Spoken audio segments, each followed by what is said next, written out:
একটা বাপের বেটা মুসলিম দেশ বেরিয়েছে, তার নাম ইরান। বুঝতে পারছেন? তাদের নেতা আয়াতুল্লাহ খামিনি। হে তরুণ যুবকেরা,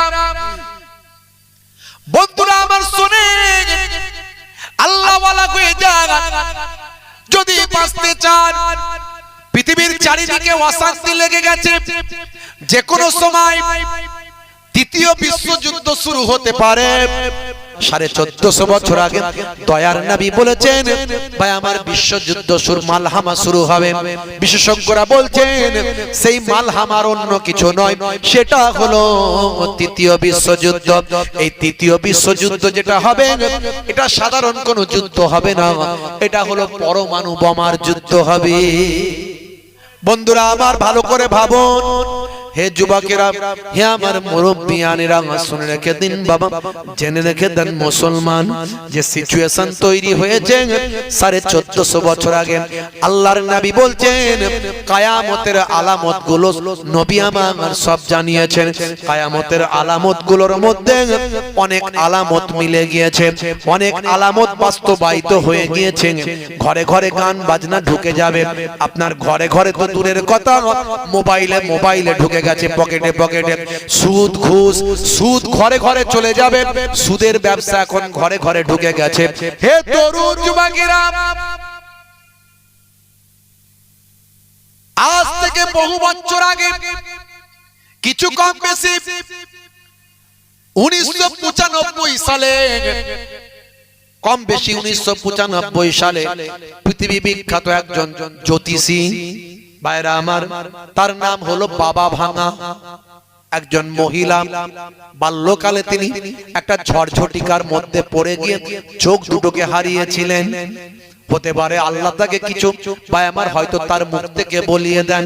যদি আমরা গায়েবের খবর বিশ্বাস করি না, গায়েবের খবর আল্লাহ ছাড়া কেউ জানে না, এটাই বলি। হে তরুণ যুবকেরা, হে আমার মুরব্বিয়ানেরা, আমরা বলি গায়েবের খবর আল্লাহ ছাড়া কেউ জানে না, এটা হলো আমাদের ঈমান। পৃথিবীর যত বড়ই যেই বলুক না কেন, আমরা তাকে বিশ্বাস করব না, আল্লাহকে বিশ্বাস করব। কথা ঠিক না বল? কিন্তু আমার আল্লাহ কাউকে দিয়ে কিছু বলিয়ে নেন, সেগুলো মিলে যায়। ইতিমধ্যে বাবা ভাঙা যে কথাগুলো বলেছেন তার অনেকটাই বেশ কিছুগুলো মিলে গিয়েছে। হে তরুণ যুবকেরা, আল্লাহর নবী সিম্বল গুলো বলে দিয়েছেন। 1450 বছর আগে পৃথিবীর বুকে ভাই আমার কিয়ামতের আগে মালহামা হবে। মালহামা মানে তৃতীয় বিশ্বযুদ্ধ, যে বিশ্বযুদ্ধে পৃথিবীর অনেকটাই ধ্বংস হয়ে যাবে। ভাই আমার বিশাল বড় মালহামা হবে, সেটা হলো আজকের যুগে গবেষকরা বলছে পরমাণু বোমা, পরমাণু যুদ্ধ। ভাই আমার রাশিয়ার হাতে শুধু পরমাণু আছে 600 খানারও বেশি, আমেরিকার হাতেও আছে কম বেশি প্রায় ওরকম। পৃথিবীর বুকে অনেক দেশই ভিতরে ভিতরে তৈরি করে ফেলেছে এই পরমাণু বোমা। ভাইরা আমার, ইরানকে হুমকি ধমকি দেওয়া হচ্ছে, ইরানও বলছে আমরাও রেডি হয়ে আছি। আজ কি বলেছে?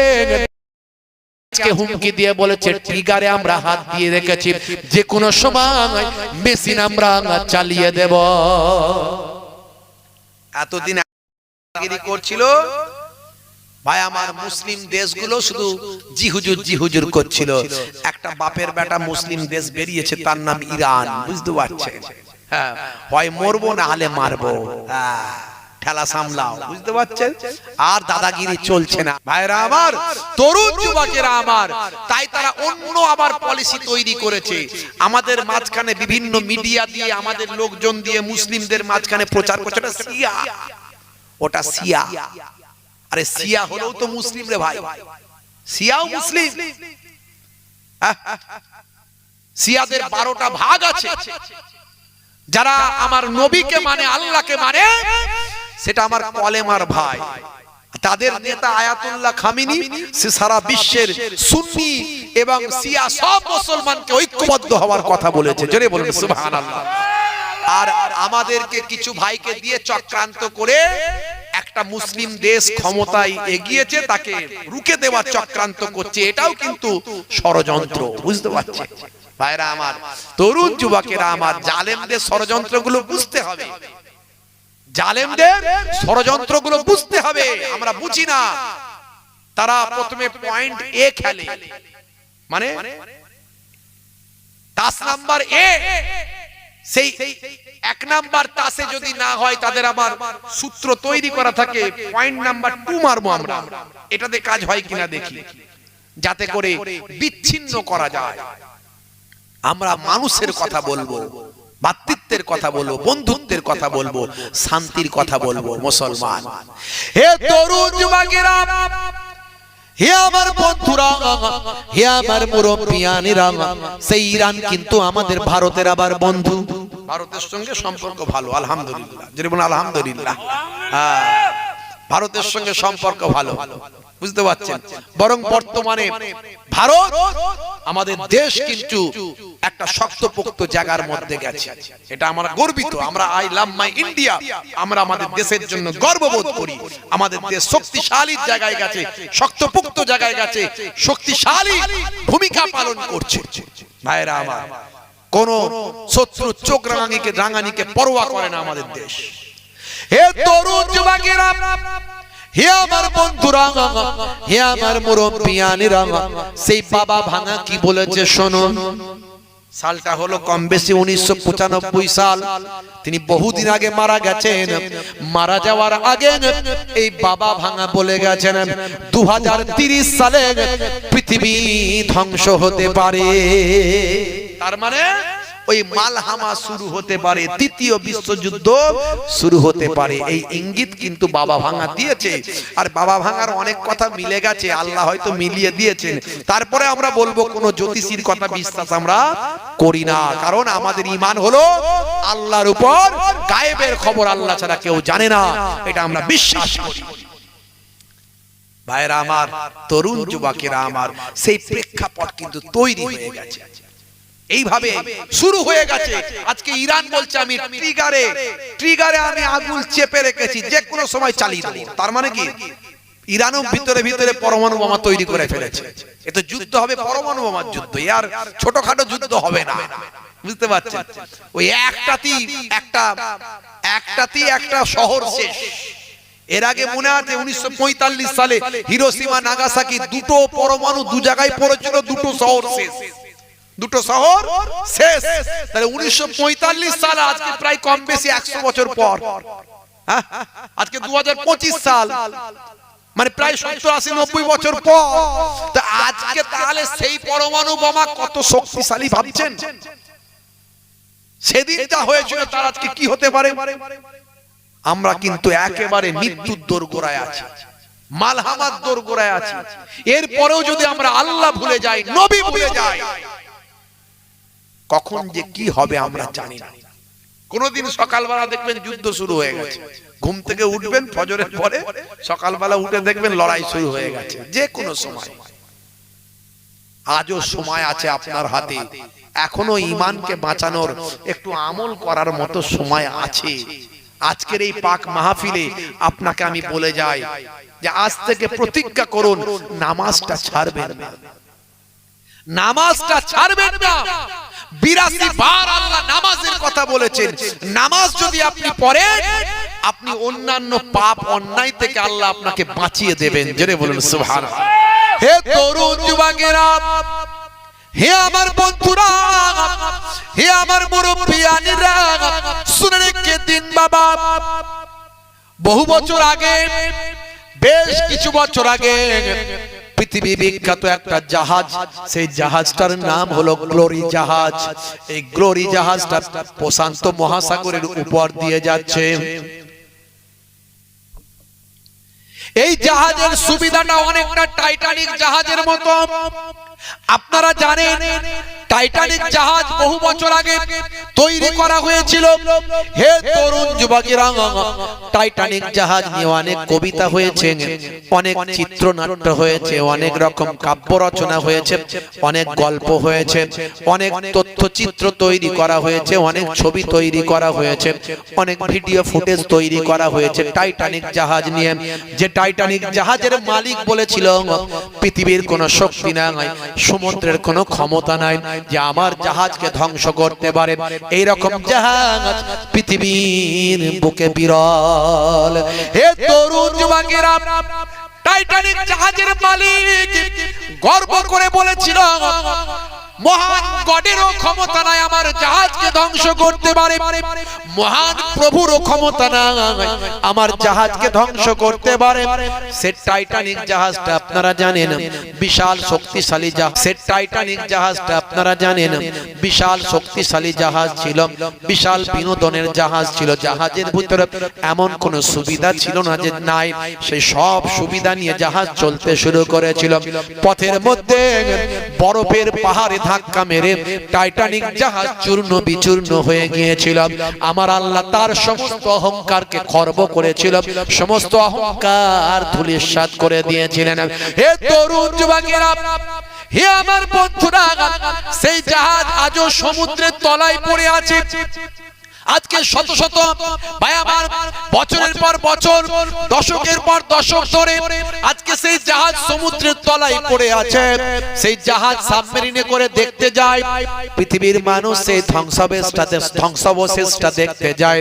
এর জন্য আমার আল্লাহ জানিয়ে দিয়েছেন, কোরআন মাজিদে বলেছেন, ফাসিরু ফিল আরদ, হে দুনিয়ার মানুষ তোমরা পৃথিবীটা ভ্রমণ করো। ফাসিরু ফিল আরদ আবতাগু মিন ফাদলিল্লাহ, আল্লাহর নিয়ামতের শুকরিয়া আদা করো, আল্লাহর নিয়ামত তোমরা তালাশ করো, আল্লাহর নিয়ামতের তোমরা শুকরিয়া আদা করো। হে যুবকেরা, হে আমার মুরব্বিয়ানিরা, শুনে রেখে দিন বাবা, মোর জেনে রেখে দেন।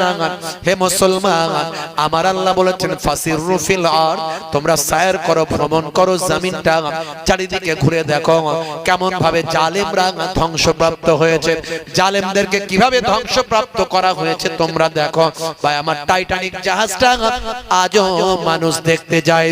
সেই রকম টাইটানিক জাহাজের ধাঁচে পরবর্তীকালে একটা জাহাজ তৈরি হলো, এই জাহাজটার নাম হলো গ্লোরি। ভাই আমার জাহাজ গ্লোরি, এই গ্লোরি নামক জাহাজটা তৈরি করা হলো। সেই জাহাজের মালিক ক্যাপ্টেন, প্রধান ক্যাপ্টেন, সেও গর্ব করে বলেছিল, আমার জাহাজের সমান জাহাজ পৃথিবীর জমিনে আর নাই, পৃথিবীর কোনো শক্তি নাই, এই প্রশান্ত মহাসাগরের ক্ষমতা নাই আমার জাহাজকে ধ্বংস করতে পারি। জাহাজ গ্লোরি। ভাই আমার মুরব্বিয়ানেরা আমার, প্রশান্ত মহাসাগরের বুক চিরে বিশাল দৈত্য আকারের টাইটানিক নাই গ্লোরি জাহাজ চলছে। ভাই আমার শত শত তার ক্যাপ্টেন, ক্রু থেকে শুরু করে ভাই আমার যত মেইনটেনেন্সের লোকজন তার ভিতরে আছে, এমন কোন বিনোদন নাই যে তার ভিতরে নাই। বিভিন্ন রকমের সুযোগ সুবিধা, সুইমিং পুল থেকে শুরু করে ভাই আমার বিভিন্ন রকমের সুযোগ সুবিধা তার ভিতরে বিদ্যমান। একতলা, দ্বিতলা, তিনতলা, চারতলা, সাততলা জাহাজ। ভাই আমার জাহাজ চলছে প্রশান্ত মহাসাগরের বুক চিরে, সবুজ পানির উপর দিয়ে চলে যাচ্ছে, নীল পানির উপর ভেদ করে বেরিয়ে যাচ্ছে জাহাজ। এমন সময় দেখতে পাওয়া যায় জাহাজের একজন ভাই আমার সুইপার, জাহাজের একজন সুইপার, তিনি হলেন মুসলিম, তার নাম হলো রিজওয়ান, তার বাড়ি হলো ভাই আমার ওই কি বলবো ইন্দোনেশিয়া, তার বাড়ি ইন্দোনেশিয়া। এই রিজওয়ান সেই জাহাজের ভিতরে কাজ করে, সুইপারের কাজ করে, পরিষ্কার পরিচ্ছন্ন রাখার কাজ করে। কিন্তু এই জাহাজের অহংকারী মালিক সে বলেছিল, আমার জাহাজের ভিতরে কেউ ধর্মকর্ম করতে পারবে না, আমি কোন ধর্মে বিশ্বাস করি না, আমি হলাম নাস্তিক, আমি শুধু টেকনোলজিকে বিশ্বাস করি, বিজ্ঞানকে বিশ্বাস করি, বিজ্ঞানের ডেভেলপমেন্ট বিশ্বাস করি। তাই আমার এই জাহাজের ভিতরে কোনো ধর্মীয় জায়গা নাই, কোনো ধর্মের উপাসনা গৃহ নাই, কোনো মন্দির নাই, কোনো মসজিদ নাই, কোনো নামাজের জায়গা নাই, কোনো গির্জা নাই, আমি একমাত্র টেকনোলজিকে বিশ্বাস করি। কিন্তু এই রিজওয়ান ছিল নামাজি, পরেশগার। এই রকম একটা চরম বিনোদনের জায়গায় থেকেও তিনি নামাজকে আঁকড়ে ধরে, তিনি মা আসার সময়, চাকরিতে আসার সময় মা দিয়েছিল তার পড়া একটা কোরআন মাজিদ, সেই কোরআন মাজিদটা নিয়ে বুকে করে নিয়ে এসেছিল যে এই কোরআন মাজিদ আর নামাজ আমাকে আমার ঈমানটা বাঁচাতে সাহায্য করবে। আজকে আপনারা আমার ঘরের ছেলেরা বাইরে গিয়ে বিদেশে গিয়ে বিদেশের স্টাইলে হয়ে যায়, তারা নামাজ ছেড়ে দেয়, তারা ভাই আমার রাসূলের সুন্নাত ভুলে যায়, তারা কোরআন পড়া ছেড়ে দেয়, তারা সেখানে গিয়ে সেখানকার স্টাইলে গিয়ে তাদের মতো হয়ে যায়, তাদের সঙ্গে মিলে যায়। ভাইরা আমার রিজওয়ান কিন্তু ভাই আমার কাজ কর্ম যাই করে, ফাঁকা টাইম পেলে একটু আল্লাহর কোরআন মাজিদ তেলাওয়াত করে। হে তরুণ যুবকেরা, হে আমার বন্ধুরা, শুনে রেখে দিন বাবা, জেনে রেখে দেন, নীল পানির উপর দিয়ে ভাই আমার গ্লোরি জাহাজ প্রশান্ত মহাসাগরের বুক চিরে চলেছে। ওদিকে সময় পেয়ে ফাঁকা টাইম একটু ভাই আমার ওই রিজওয়ান নামাজের কোনো জায়গা পায় না। নামাজের জায়গা না পেয়ে ইঞ্জিনের ঘরে গিয়ে ছোট্ট একটু জায়গাতে নিজের রুমালটা বিছিয়ে দিয়ে আল্লাহর দরবারে সিজদায় নামাজে পড়েছে। হে তরুণ যুবকেরা, ফাঁকা টাইম পেলে আল্লাহর কোরআন মাজিদটা পকেট থেকে বের করে পড়ে। বুক পকেটে কোরআন মাজিদ একটা, ফাঁকা টাইম পেলে আল্লাহর কোরআন মাজিদ পড়ে। আর নামাজের সময় যখন হয়ে যায়, ঘড়ি দেখে নামাজের সময় দেখে ওই ইঞ্জিনের ঘরের ভিতর গিয়ে ছোট্ট করে নামাজের মুসাল্লাটা বিছিয়ে দিয়ে ছোট্ট করে নামাজটা পড়তে থাকে। হে তরুণ যুবকেরা, কিন্তু ভাই আমার ক্যাপ্টেন, গ্লোরি জাহাজের ক্যাপ্টেন সিসি ক্যামেরায় দেখে রিজওয়ানকে ডেকে পাঠিয়ে বলে, নামাজ পড়া চলবে না, কোরআন পড়া চলবে না, যদি তুমি পড়ো তাহলে আমার থেকে বড় শাস্তি তোমার আর হবে না। সেই সময় রিজওয়ান বলেছিল, শুনুন হে আমার মালিক, আপনি আমাকে সব কাজ করাবেন, কিন্তু আমার ঈমানটা আমি দেব না। আপনার জন্য আমি সব দেব, কিন্তু ঈমান আমি দেব না। এইটুকু আমি আমার অবসর সময়ে কোরআন পড়ি, নামাজ পড়ি, কাজের ক্ষতি করি না। কিন্তু শুনলো না, বারবার কোরআন নিষেধ করে দিল। এরপর থেকে যেন আর কোরআন পড়তে না দেখি, নামাজ পড়তে না দেখি।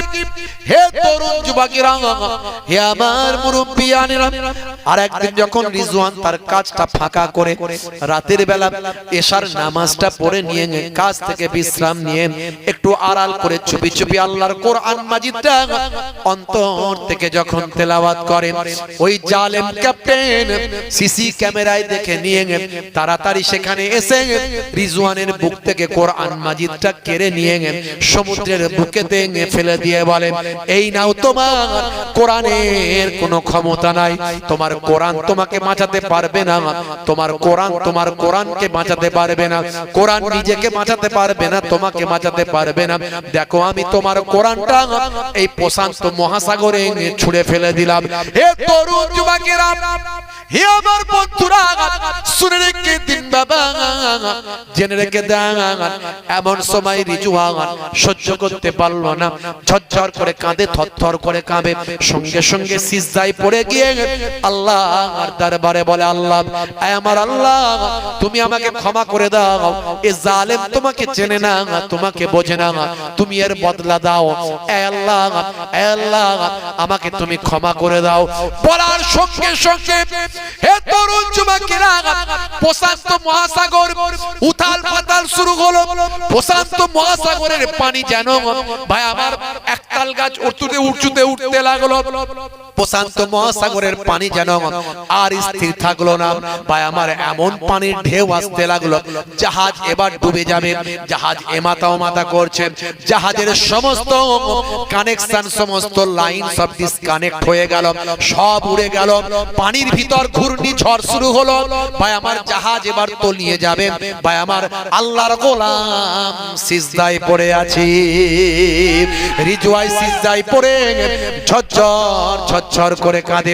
হে তরুণ যুবকেরা, রিজওয়ান কাঁদছে, ওদিকে জাহাজের ক্যাপ্টেন ড্রাইভার আর সহ্য করতে পারে না, জাহাজকে আর রাখতে পারছে না, জাহাজ এবার তলিয়ে যাবে, ধ্বংস হয়ে যাবে। সেই সময় জাহাজের মেন ক্যাপ্টেন মালিককে জানিয়ে দিল, মালিক, আর রাখা যাচ্ছে না, জাহাজকে আর কন্ট্রোল করা যাচ্ছে না, জাহাজের স্টাইরিং আর ঠিক থাকছে না, জাহাজের যে কম্পাস আছে কম্পাস গোল হয়ে ঘুরে বেড়াচ্ছে, আর কিছু সময় এখনই হয়তো জাহাজ তলিয়ে যাবে। মালিক তখন বুঝতে পারলো এটার অন্য কিছু নয়, আল্লাহর কোরআনের বেইজ্জতি করার কারণে আমার আল্লাহ নারাজ হয়েছে। হে তরুণ যুবকেরা, সেই সময় মালিক রিজওয়ানের কাছে এসে হাজির। রিজওয়ান মাথা তোলো, রিজওয়ান মাথা তোলো। রিজওয়ান আর মাথা তুমি ঢুকিয়ে মাথা ঝুঁকিয়ে রেখো না, আর তোমার মালিককে বলো ঠান্ডা করতে। তোমার মালিককে জানিয়ে দাও, তোমার আল্লাহকে বলো আমরা বড় পাপ করেছি। রিজওয়ান সেই সময় তাদের কথা শুনে আল্লাহর দরবারে হাত দুখানা তুলল, এই আমার আল্লাহ ক্ষমা করে দাও, তারা ভুল বুঝতে পেরেছে, তুমি ক্ষমা করে দাও। এই মেন প্রধান মালিক, ক্যাপ্টেনের যিনি মালিক, ভাই আমার ওই গ্লোরি জাহাজের যিনি মালিক, তিনিও রিজওয়ানের সঙ্গে হাত তুলেছেন। যত এসে হাত তুলেছেন, একে একে সকলের অজান্তে আল্লাহর দরবারে চোখ দিয়ে পানি ঝরছে। আমার আল্লাহর আরশে রিজওয়ানের দোয়াটা কবুল হলো, আবার প্রশান্ত মহাসাগর আস্তে আস্তে শান্ত হলো। জোরে হবে না? বান্দা নামাজ পড়ো, আঁকড়ে ধরো, ছেড়ো না নামাজ এক জীবনে। করো না কাজা, হবে যে সাজা। দোজখ ঠিকানা আখিরাতে, দোজখ ঠিকানা আখিরাতে। ফজর গেল ঘুমে ঘুমে, জোহর বেলাতে কাজ। আসর গেল তাসার আড্ডায়, মাগরিব হেলা ফেলায়। নামাজ তোমার সঙ্গের সাথী, নামাজ হলো গোরের বাতি। নামাজ বিনা এই দুনিয়ায় সবই যে বৃথা। বান্দা নামাজ পড়ো, আঁকড়ে ধরো, ছেড়ো না নামাজ এক জীবনে। করো না কাজা, হবে যে সাজা। দোজখ ঠিকানা আখিরাতে, দোজখ ঠিকানা আখিরাতে। হুজুর নামাজ কি করে পড়বো? কাজ আছে, কাজ আগে না নামাজ আগে? জোরে বলেন। নামাজকে বলো না কাজ আছে, কাজকে বলো আমার নামাজ আছে। হে আমার বন্ধুরা, হে আমার মুরব্বিয়ানেরা, আমার আল্লাহ কোরআন মাজিদের ভিতরে বললেন, ফাযাক্কির ফাইন্নায যিকরা তানফাউল মুমিনিন। You keep telling believers will benefit. হে নবী, আপনি ওয়াজ করতে থাকুন, আপনার ওয়াজটা ঈমানদারদের উপকারে লাগবে। জোরে বলুন সুবহানাল্লাহ। হে তরুণ যুবকেরা, হে আমার বন্ধুরা, হে আমার মুরব্বিয়ানেরা, আল্লাহর নবী ওয়াজ করেছিলেন, হযরতে আবু বকর হুজুরের উপকার হয়েছিল। নবী আমার ওয়াজ করেছিলেন, হযরত ওমর ফারুকের উপকার হয়েছিল। নবী আমার ওয়াজ করেছিলেন, হযরতে ওসমান জিন্নুরাইনের উপকার হয়েছিল। নবী আমার ওয়াজ করেছিলেন, হযরতে আলী মুর্তজা কারামাল্লাহু ওয়াজহুর উপকার হয়েছিল। নবী ওয়াজ করেছিলেন, আবু জাহিল আবু লাহাবের কোনো উপকার হয়নি। এর জন্য আমার আল্লাহ বলেছেন, হে নবী আপনি ওয়াজ করুন, আপনার ওয়াজটা ঈমানদারদের উপকারে লাগবে। নবীর ওয়াজে আবু জাহেল হেদায়েত হয়নি, আর আমার আপনার মতো কোন মোল্লা মৌলবী ওয়াজ করলে আবু জাহেলের চালা চম্পট হেদায়েত হবে মনে হচ্ছে? কোনোদিনই হবে না। সেই যুগেও আবু জাহিল ছিল, এই যুগেও আছে। সে যুগেও মুনাফিক ছিল, এই যুগেও আছে। সে যুগেও হযরতে আলী ছিল, এই যুগেও আছে। সে যুগেও আশিকে রাসূল ছিল, এই যুগেও আছে। আপনাকে খুঁজে বের করে নিতে হবে কার সঙ্গে সম্পর্ক রাখবেন, কোন দলে থাকবেন, কার সঙ্গে মিশবেন। মান তাশাব্বাহা বিকাউমিন ফাহুয়া মিনহুম। দুনিয়াতে যার সঙ্গে আপনার মুআমালাত থাকবে, মিল মহাব্বত থাকবে, বন্ধুত্ব থাকবে, নিসবত থাকবে, যোগাযোগ থাকবে, হাসরের ময়দানে তার সঙ্গে আল্লাহ আপনাকে তুলবেন। জোরে বলুন সুবহানাল্লাহ। তো নবী পাকের হাদিস, নবী পাকের হাদিস। ভাইরা আমার, তাহলে ওয়াজ শুধু শুনলেই হবে না, ওয়াজ যে সে বক্তার ওয়াজ শুনলেও হবে না, ওয়াজ আপনাকে শোনার মতো শুনতে হবে, বক্তাও ঠিক চাই, শ্রোতাও ঠিক চাই। হ্যাঁ, এমন বক্তার ওয়াজ আপনি শুনে নিলেন তার মধ্যে নবীর ইশক নাই, ওলিয়া উলিয়াদের প্রেম নাই, সে ওয়াজ শুনে আপনারও প্রেম থাকবে না ওলিয়া উলিয়াদের মধ্যে, ওলিয়া উলিয়াদের মহাব্বত আপনার মধ্যে থাকবে না, নবীর মহাব্বত আপনার মধ্যে থাকবে না, সেই বক্তার ওয়াজ শুনলে কি লাভ হবে বলেন? আবার আপনি এমন ওয়াজ শুনছেন, আপনি নামাজের খুব কথা বলছেন, নামাজ নামাজ পড়ো, নামাজ পড়ো, নামাজ না পড়লে তার নাম মুসলমানের খাতা থেকেই বাদ। বুঝতে পারছেন ভাইরা আমার? নামাজ না পড়লে তার নাম মুসলমানের খাতা। নামাজ কি কেউ পড়ে না নাকি? ঈদের নামাজ তো পড়ে। আপনি যে ঈদের নামাজ পড়ে তাকে আপনি মুসলমানের খাতা থেকে বাদ দেন তো দেখি, হাদিস দিয়ে কোরআন দিয়ে বাদ দেন। মুখের কথা বললে হবে না, মুখের কথা বললে হবে না। যে জুম্মার নামাজ পড়ে তাকে আপনি মুসলমানের খাতা থেকে বাদ দেন তো দেখি, কত বড় মুফতি সাহেব হয়েছে। নামাজ না পড়লে গুনাহগার হবে, বড় গুনাহগার হবে। মুসলমানের খাতা থেকে বাদ, ইমানের খাতা থেকে বাদ। আরে বাপ রে বাপ, নামাজের কি গুরুত্ব দিচ্ছে! নিশ্চয় নামাজের গুরুত্ব অনেক। আমার আল্লাহ কোন কথা যদি একবার বলেন, দুবার বলেন, পাঁচবার বলেন, নামাজের কথা 82 বার বলেছেন। নিশ্চয় নামাজের গুরুত্ব আছে। হ্যাঁ, কিন্তু নামাজটাকে রাখার জন্য, নামাজটাকে বাঁধ দেওয়ার জন্য, নামাজটাকে কাজে লাগানোর জন্য আর কি করতে হবে সেটা তো বলছেন না। নামাজও পড়ছে, চিটিংবাজিও করছে, এরকম কটা লোক দেখবেন আপনি। দাঁড়িয়ে রেখেছে, ধাপ্পাবাজিও করছে, চগলখড়িও করছে, মানুষকে মারছে, গালমন্দ দিচ্ছে, বউকে পিটছে, বাপের সঙ্গে মামলা করছে, কটা দেখবেন আপনি? নামাজটা কাজে লাগবে তেমন বলতে হবে না। আপনি নামাজ পড়বেন, মানুষের মনে দুঃখ দেবেন। পৃথিবীর কোন মোল্লা নিয়ে এসে আমাকে ফতোয়া দিয়ে দেন যে নামাজ পড়ে মানুষের মনে কষ্ট দিলে, দুঃখ দিলে, মানুষের মনকে জ্বালিয়ে দিলে, আবার 5 ওয়াক্ত নামাজ কেন, চাস্তের নামাজ, আওয়াবিনের নামাজ, ইশরাকের নামাজ, তাহাজ্জুদের নামাজ পড়ুক, তো ওই লোকটা যে এত নামাজ পড়ছে, পড়ে আবার মানুষের মনকে জ্বালিয়ে দিচ্ছে করা কথা বলে, ওই লোকটা জান্নাতে যাবে, আমাকে বুঝিয়ে দিক। নবীর হাদিস দিয়ে আমি বুঝিয়ে দেব। এরকম অনেক বড় বড় নামাজীদের ব্যাপারে আল্লাহর নবী বলছেন ফাদাখালান নার, আমার আল্লাহ তাকে জাহান্নামী করবে। নবী ডাইরেক্ট দুনিয়াতে বলেছেন, হাদিস আছে।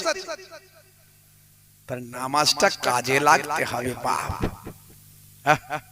কিছু বক্তারা ওয়াজ করে এরকম, হে তরুণ যুবকেরা, হে আমার বন্ধুরা, শুনে রেখে দিন বাবা, জেনে রেখে দেন। হে মুসলমান, একটুখানি শুনুন। আমার আল্লাহ বললেন, বান্দারে তোমরা আমাকে ভয় করার মতো ভয় করো, তোমরা আমাকে ভয় করার মতো ভয় করো। যদি ভয় করার মতো ভয় করতে পারো তবে তোমরা সাচ্চা মুসলমান হতে পারবে। আমার আল্লাহ কোরআন মাজিদে সুন্দর করে বললেন, ওয়ালা তামুতুন্না ইল্লা ওয়া আনতুম মুসলিমুন। হে তরুণ যুবকেরা, ততক্ষণ পর্যন্ত মরো না যতক্ষণ না সাচ্চা মুসলমান না হয়ে যাও। সাচ্চা মুসলমান না হয়ে মরো না। আল্লাহ বললেন, বান্দা সাচ্চা মুসলমান কি করে হবে? এই আয়াতের প্রথমেই বললেন, ইয়া আইয়ুহাল্লাযীনা আমানুত্তাকুল্লাহা হাক্কা তুকাতিন। ওরে বান্দা, হে বিশ্বাসী বান্দারা, তোমরা আমি আল্লাহকে ভয় করো, ভয়টা করার মতো ভয় করো। যেমন ভয় করা দরকার তেমন তোমরা যদি ভয়টা করতে পারো। হে তরুণ যুবকেরা, আমরা ডাক্তারকে ভয় করি, মাস্টারকে ভয় করি, বাইরে আমার পুলিশকে ভয় করি, মিলিটারিকে ভয় করি, চোর ডাকাতকে ভয় করি, গুন্ডা মস্তানকে ভয় করি, আবার নেতা মন্ত্রীকেও ভয় করি। প্রত্যেকটা ভয় কিন্তু আলাদা আলাদা না, এক। প্রত্যেকটা ভয় আলাদা আলাদা। তাই মাস্টারকে ভয় একটা সম্মানের ভয়। হ্যাঁ, আমার ছেলের টিচার কি বলতে, কি বলে ফেলবো, কি ভাববে, একটা আলাদা ভয়। হ্যাঁ, তারপর ডাক্তারকে ভয় একটা আলাদা ভয়। ওষুধ তো ঠিক মতো খাইনি, রোগটা তো বেড়ে গেছে, ডাক্তার বলেছিল ওষুধ ঠিক মতো খেতে হবে, তো আজকে যদি গিয়ে বলি ডাক্তারবাবু রোগটা বেড়ে গেছে, অমনি জিজ্ঞাসা করে ওষুধ খেয়েছিলে, যেই বলবে অমনি তো বলতে পারবো না যে না খাইনি, বলা কি বলি বলো দেখিনি, একটা ভয়। ভয়ের আলাদা ভাগ আছে না নাই? গুন্ডা মস্তানের ভয় আলাদা ভয়, চোরের ভয় আলাদা ভয়, পুলিশের ভয় আলাদা ভয়, আর আল্লাহর ভয় আলাদা ভয়। আল্লাহ বলছেন বান্দারে তোমরা আমাকে ভয় করার মতো ভয় করো। হে তরুণ যুবকেরা, হে আমার বন্ধুরা, শুনে রেখে দিন বাবা, জেনে রেখে দেন মুসলমান, আপনি রমজান মাসে রোজা যখন রাখেন, দিনের বেলা আমরা রোজা রাখি। হে তরুণ যুবকেরা, আমরা সারা দিন ব্যাপী না খেয়ে থাকি 14 ঘন্টা, 15 ঘন্টা, 16 ঘন্টা। যদি আমি আপনি একটু লুকিয়ে পানি খেয়ে ফেলতাম, কিংবা ঘরের ভিতরে গিয়ে একটু খাবার কিছু খেয়ে ফেলতাম, লোককে যদি রোজা রেখেছি কেউ কি ধরতে পারতো? কিন্তু আমরা কোনদিন বলেছি রমজান মাসে রোজা যে রাখে সে কি মাঝে মাঝে খেয়ে নিয়ে বলে যে আমি রোজা রেখেছি? এরকম কেউ ঘরে দেখেছেন? করে না, এরকম কেউ করে না। সে জানে আমি রোজা রাখবো না, কিন্তু রেখেছি যখন রেখেছি, কারণ দেখছে কে? আল্লাহ। এটা ভয়। রমজান মাসে এই ভয়টা, এই যে রোজা রেখে পানি না খেয়ে থাকা, খুবই পিপাসায় কলিজা ফেটে যাচ্ছে, তবুও ছেলে বলছে না না আমি পানি খাবো না, তাহলে আমার রোজা হবে না, কারণ আল্লাহ তো দেখতে পাচ্ছেন আমি পানি খেলে রোজা হবে না। এইটা হলো আল্লাহকে ভয়। এই ভয়টা যদি আমরা 12 মাস করতে পারতাম, তাহলে আল্লাহর মাহবুব বান্দা হতাম, আমাদের জবানের দোয়া কবুল হয়ে যেত। এই ভয় যদি 12 মাস করতে পারতাম, এই ভয় আমরা 12 মাস করতে পারি না। হে তরুণ যুবকেরা, বন্ধুরা আমার শোনেন, হে মুসলমান, আপনার শরীর আছে মানে আপনি যা খুশি করতে পারেন না। এই শরীরটা আল্লাহ আপনাকে দিয়েছে, এই শরীরটা কেমন ভাবে ব্যবহার হবে সেটাও মহান আল্লাহ সুন্দর করে বলে দিয়েছেন। হে তরুণ যুবকেরা, হে আমার মুরব্বিয়ানেরা, শুনে রেখে দাও বাবা, জেনে রেখে দাও, তুমি এই কাজটা করতে পারবে না, ওই কাজটা করতে পারবে না। এ তোমার শরীরটাকে সুদখানায় নিয়ে যেতে পারবে না, তোমার শরীরটাকে মদখানায় নিয়ে যেতে পারবে না, তোমার শরীরটাকে জেনাখানায় নিয়ে যেতে পারবে না, তোমার শরীরটাকে তাসখানায়, তাসের আড্ডায় নিয়ে যেতে পারবে না। হে যুবক, তোমার শরীর আছে মানে তুমি যা ইচ্ছা তাই করবে না, তোমার করার কোনো অনুমতি নাই। হে যুবক, তোমার শরীর মানে তোমার শরীর নয়, এটা তোমার দেহ মানে তোমার দেহ নয়। যদি তোমার দেহ হতো, তুমি বলছো আমার দেহ আমি যা খুশি করব, যেখানে খুশি যাব, আমার পা আমি যেখানে খুশি যাব, আমার পা আছে আমি যেখানে খুশি যাব, যা খুশি আমি করতে পারি, এটা তুমি বলছো যুবক। হে যুবক, তুমি একবার ভেবে দেখো, তোমার পা মানে তোমার হাত মানে তোমার চোখ মানে তোমার মুখ মানে তুমি ভাবছো এটা তোমার, তা কি করে হয়? যদি তোমার চোখটা তোমার হতো, তাহলে তুমি তো চাও সব সময় চোখে সুন্দর দেখতে, তাহলে তুমি চোখে ঝাপসা কেন দেখছো? চশমা কেন তোমাকে নিতে হচ্ছে? তোমার শরীর আছে মানে, হে তরুণ, হে যুবক, তোমার শরীর মানে তুমি ভাবছো এটা আমার, যা ইচ্ছা আমি সেটা করব। যদি তোমার শরীর তোমার হতো, তাহলে তোমার চুলগুলো কেন পাকলো? কারণ তুমি তো পাকাতে চাও না। হে তরুণ যুবকেরা, তোমার শরীর যদি তোমার হয়, তুমি যা ইচ্ছা তাই করতে পারবে, তাহলে তোমার হার্টের অসুখটা কেন হলো? কারণ তুমি তো অসুখ কিছু চাও না। হে যুবক, তোমার শরীর আছে মানে তোমার শরীর, তুমি যা ইচ্ছা তাই করতে পারো, তাহলে তোমার দাঁতটা কেন নড়ে গেল? দাঁতটা কেন ভেঙে গেল? দাঁতে কেন ফোগলা হলে? কারণ তুমি তো দাঁত সুন্দর রাখতে চাও। আসলে ভালো করে ভেবে দেখো, তোমার শরীর তোমার নয়, আমার আল্লাহ তোমাকে দিয়েছেন এবং সঠিকভাবে ইউটিলাইজ ব্যবহার করতে বলেছে। একটু কল্পনা করো যুবক, একটু ভাবো। খালি তো ওয়াজ শুনলি হবে না, ওয়াজ শুনলি শুধু হবে না, ওয়াজকে বাস্তবায়িত করতে হবে, নিজের জীবনে কাজে লাগাতে হবে। আল্লাহ বলছেন বান্দারে, হে দুনিয়ার মানুষ শোনো, আমি তোমাকে এত সুন্দর করে সৃষ্টি করলাম, আমি পৃথিবীর মধ্যে যত মাখলুক তৈরি করেছি তার থেকে সবচেয়ে সুন্দর মানুষকে করেছি। হে তরুণ যুবকেরা, হে আমার মুরব্বিয়ানেরা, শুনে রেখে দাও, জেনে রেখে দাও। হে তরুণ যুবকেরা, আল্লাহ বললেন শোনো, তোমাকে এক কাতরা নাপাক পানি থেকে আমি আল্লাহ সৃষ্টি করেছি। খলাকাল ইনসানা মিন আলাক, আমি আলাক থেকে মানুষকে ইনসানকে সৃষ্টি করেছি। সুম্মা কানা আলাকাতান ফাখলাকা ফাসাওয়া, আমি সেখান থেকে জমাট বাঁধা রক্তপিণ্ডে পরিণত করেছি। এই জমাট বাঁধা রক্তপিণ্ডকে আমার আল্লাহ গোশতে কনভার্ট করেছেন, গোশতের টুকরোতে পরিণত করেছেন। সেই গোশতের টুকরো থেকে আমার আল্লাহ পঞ্চ ইন্দ্রিয়, নাসিকা, কর্ণ, জিহ্বা, ত্বক দিয়ে সুন্দর মানুষ সৃষ্টি করেছে। সমস্ত মানুষ যার জীবন আছে, যার প্রাণ আছে, সারা পৃথিবীর বুকে যার প্রাণ আছে, হে তরুণ যুবকেরা, হে আমার মুরব্বিয়ানেরা, 1450 বছর আগে আমার আল্লাহ বললেন, পৃথিবীর মানুষ অবাক হয়ে গেল। যার প্রাণ আছে তাদেরকে আমি আল্লাহ পানি থেকে সৃষ্টি করেছি। আজকে 21 শতাব্দী এসে গেল ভাইরা আমার, 2026 সাল পড়ে গেল, ইন্টারনেটের যুগ। ভাই আমার তরুণ যুবকেরা, মুরব্বিয়ানেরা, হে যুবকেরা, ইন্টারনেটের যুগ, ভাই আমার এআই এর যুগ, এআই, ইন্টারনেট। হে তরুণ যুবকেরা, হে আমার মুরব্বিয়ানেরা, আর্টিফিশিয়াল ইন্টেলিজেন্স, আপনারা জানেন যে আর্টিফিশিয়াল ইন্টেলিজেন্স দিয়ে এসআই এর হিয়ারিং এর জন্য নোটিশ পাঠিয়েছে, আপনারা জানেন। শহীদুলকে CYDUL, ব্যাস হলো ভুল, নাম হলো শহীদুল। এআই দিয়ে চেক করতে গিয়ে হয়ে গেল CYDUL, শহীদুল। বুঝতে পারছেন? এআই এর মতো কাজ করেছে। সব জায়গায় আর্টিফিশিয়াল ইন্টেলিজেন্স করতে গেলে ভাই সবাইকে আর্টিফিশিয়াল ইন্টেলিজেন্স করে দেবে। তবে আমরা ভাবছি যে কেন এটা করলো, তাই তো? হ্যাঁ, এটাও আমার মন বলছে ইচ্ছাকৃতভাবেই করা হয়েছে, যাতে করে ভুলটা হবে, আর ভুলটা হলে নোটিশগুলো পাঠানো যাবে। নোটিশগুলো পাঠিয়ে ওই হিয়ারিং এ ডাকা যাবে। হিয়ারিং এ ডাকলে তারপরে অনেকে যাবে না, যখন যাবে না সেই নামগুলো বাদ দেওয়া হবে।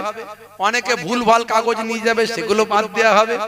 বলবে তোমরা নাগরিক, ঠিক আছে, তোমাদের প্রমাণ করার সুযোগ দেওয়া হবে। কিন্তু এখন তো আর হলো না যে ফাইনাল লিস্ট বেরোলো, সেখানে নামটা বাদ হয়ে গেল। পরে তোমরা ফের আবার সুন্দর করে কাগজপত্র দেখিয়ে আবার নাম তুলতে পারবে, সেটা সুযোগ দেয়া হবে। কিন্তু সেই সুযোগ হওয়ার আগে এবছরের ভোটটা হয়ে যাবে, ভোটে তুমি আর অংশগ্রহণ করতে পারলে না। সবের ভিতরে রাজনীতি। হে তরুণ যুবকেরা, হে আমার বন্ধুরা, শুনে রেখে দিন বাবা, জেনে রেখে দেন, 1450 বছর আগের কথাগুলো কেমন ভাবে মিলে যায়। আল্লাহ সত্য, কোরআন সত্য, নবী সত্য, আল্লাহর নির্দেশনা সত্য। আপনি অবাক হয়ে যাবেন। পৃথিবীর বড় বড় অথার, পণ্ডিত, নায়ক, গায়ক, খেলোয়াড়, প্লেয়ার, পৃথিবীর বড় বড় ভাই আমার রাইটার, সায়েন্টিস্ট থেকে পরে পৃথিবীর বড় বড় সেলিব্রিটি গুলো, তারা কোরআন মাজিদ পড়ে মুগ্ধ হলো, দয়ার নবীর জীবনী পড়ে, হাদিস পড়ে মুগ্ধ হলো। তারা আজকে বিশ্ব নবীর শিষ্য হলো, তারা সব কোরআন ওয়ালা হয়ে গেল।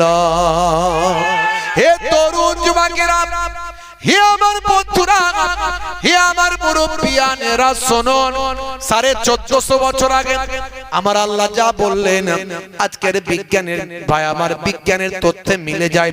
বিজ্ঞানীরা বলছে যত প্রাণের সৃষ্টি হয়েছে সব পানি থেকে সৃষ্টি হয়েছে। যাদের প্রাণ আছে, যাদের প্রাণ আছে, যত প্রাণ আছে, যে প্রাণের যত সৃষ্টি হয়েছে সব পানি থেকে সৃষ্টি হয়েছে। আজকের বিজ্ঞান যেটা বলল, 1450 বছর আগে আল্লাহর কোরআনের কথা মিলে যায়। যদি বলেন কোথায়, সূরার নাম হলো সূরা আম্বিয়া, আয়াত নাম্বার হলো 30। এই 30 নাম্বার আয়াতে যান। হে তরুণ যুবকেরা, হে আমার মুরব্বিয়ানেরা, আমার আল্লাহ বলছেন শোনো, হে দুনিয়ার মানুষ শুনে রেখে দাও। ওয়াজআলনা মিনাল মাই কুল্লা শাইইন হাইয়িন আফালা ইউমিনুন। হে তরুণ যুবকেরা, আমার আল্লাহ কোরআন মাজিদের ভিতরে বললেন ওয়াজআলনা মিনাল মা, আমি আল্লাহ তাআলা সৃষ্টি করেছি পানি থেকে কুল্লা শাইইন হাইয়িন, যাদের জীবন আছে এমন প্রত্যেককে আল্লাহ বলছেন যাদের জীবন আছে, যাদের হায়াত আছে, যাদের জীবন আছে এমন প্রত্যেককে আমি আল্লাহ পানি থেকে সৃষ্টি করেছি। 1450 বছর আগে আল্লাহর কোরআনের কথা আজকের বিজ্ঞানের সঙ্গে মিলে যায়। পৃথিবীর মানুষ অবাক। 1450 বছর আগে কোনো প্যাথোলজি ছিল না, কোনো স্টেথিস্কোপ, ব্যারোমিটার, থার্মোমিটার ছিল না। কি করে মানুষ জানলো? আল্ট্রাসাউন্ড ছিল না, ইকোকার্ডিওগ্রাফি মেশিন ছিল না, নাসা ছিল না, ইসরো ছিল না। কেমন করে জানলো মানুষ? বিজ্ঞানীরা, সাহিত্যিকেরা, অথারেরা, পণ্ডিতেরা, নায়কেরা, গায়কেরা, খেলোয়াড়েরা, ভাই আমার, পৃথিবীর বড় বড় সেলিব্রিটিরা এই গবেষণা করতে গিয়ে তাদের নিজেদের অজান্তে কোরআনকে ভালোবেসেছে, দয়ার নবীর শিষ্য হয়েছে। আজকের যুগে, এই আধুনিকতার যুগে আমরা যদি একটুখানি কোরআন পড়ার চেষ্টা করি আমাদের জীবনটা পাল্টে যাবে। হে তরুণ যুবকেরা, হে আমার বন্ধুরা, হে আমার মুরব্বিয়ানেরা, শুনে রেখে দিন বাবা, 1450 বছর আগে আল্লাহর নবী, বুখারী শরীফের হাদিসটা খুলুন, আপনি পাবেন। আল্লাহর নবী 1450 বছর আগে বলেছেন, মাছি যদি তোমাদের কোনো খাবারে পড়ে যায়, মাছি যদি তোমাদের কোনো খাবারে পড়ে যায়, তাহলে মাছির, ভাই আমার, মাছিটাকে পুরোটা ডুবিয়ে নাও। কারণ মাছির একটা ডানাতে জীবাণু থাকে আর আরেকটা ডানাতে জীবাণুনাশক ঔষধ থাকে। 1450 বছর পার হয়ে গেল, আজকে বিজ্ঞানের গবেষণা হলো, নবী যা বলেছেন আজকের যুগে বিজ্ঞান আর বাস্তবতা হয়েছে। তাই ভাই আমার, বিজ্ঞানের গবেষণা শুরু হলো মাছি নিয়ে। দেখা যাক 1450 বছর আগের নবীর কথাটা মিলে যায় কিনা। গবেষণা করে দেখা হলো, হাই রে হাই, 1450 বছর আগে নবী যা বলেছেন সে কথা মিলে যায়। মাছির একটা ডানায় জীবাণু থাকে আর আরেকটা ডানাতে জীবাণুনাশক ঔষধ থাকে। জোরে হবে না?